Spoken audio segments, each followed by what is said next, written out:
పాతక కాల సర్పదోషం. పాతక కాల సర్పదోషం అంటే జన్మలగ్నం నుండి దశమంలో రాహు, చతుర్థంలో కేతు ఉంటే దాన్ని పాతక కాల సర్పదోషం అంటారు.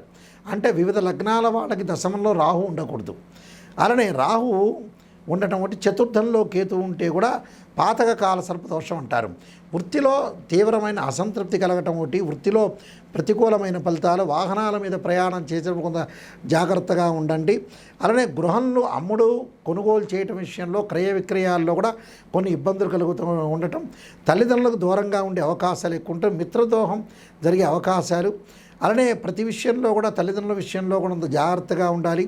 వాహనాలు కొనుగోలు చేయడంలో కొన్ని ఇబ్బందులు, బ్యాంకు లోన్లు రాలేకపోవటం ఒకటి, అలానే తల్లి యొక్క అనారోగ్యము, వృత్తిపరంగా అన్ని రహస్యాలు ప్రతి వాళ్ళకు కూడా చెప్పొద్దండి.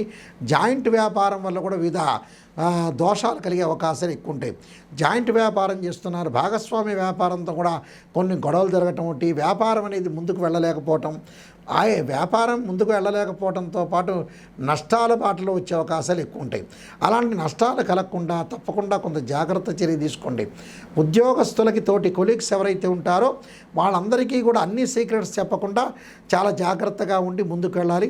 2 జంట సర్పాలను దానం చేయడంతో పాటు చక్కగా ఉలవలు దానం చేయండి. చిత్రవర్ణమైన వస్త్రాన్ని, ఉలవల్ని దానం చేయటం ఒకటి.